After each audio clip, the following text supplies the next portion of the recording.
শোনো, শুধু পানিতে জ্বর কমবে না। তুমি কি ডাক্তার? থামো না,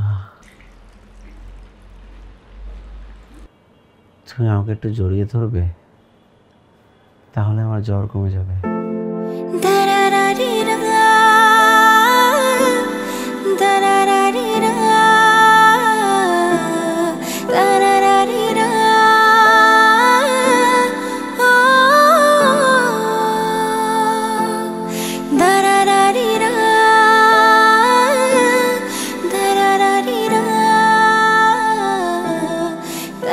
হে ঐশ্বর্যবান, তোমারে যা দিয়েছিল সে তোমারই দান। গ্রহণ করেছো যত, ঋণী তত করেছো আমায়। হে বন্ধু, বিদায়। শেষ।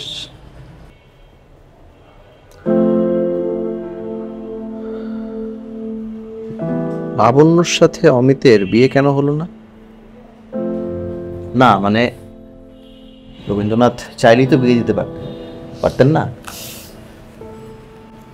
রবীন্দ্রনাথ চাইলেই লাবণ্য আর অমিতের বিয়ে দিতে পারত, কিন্তু রবীন্দ্রনাথের নায়িকা লাবণ্য হয়তো তা চাননি।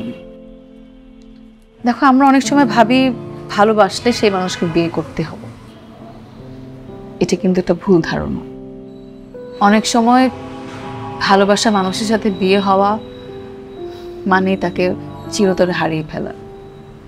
হয়তো লাবণ্য এটা অনুধাবন করেছে, ভালোবাসলে মাঝে মাঝে যেতে দিতে হয়। আমি তোমাকে পেলাম না হারালাম।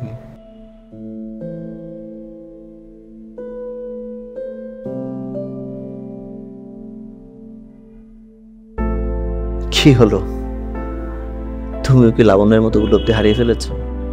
যতদিন পর্যন্ত আমাদের মধ্যে ভালোবাসা থাকবে ততদিন আমরা একসাথে থাকব।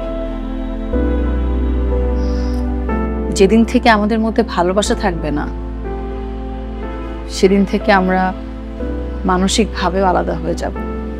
ভালোবাসা না থাকলেও দেহ স্পর্শ করা যায়, আবার দেহ স্পর্শ না করেও ভালোবাসা যায়।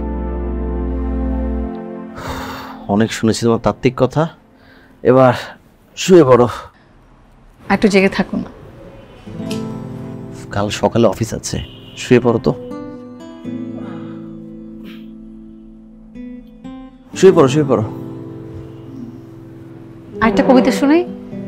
কাল আবার তুমি ঘুমাও, আমি তোমাকে দেখি।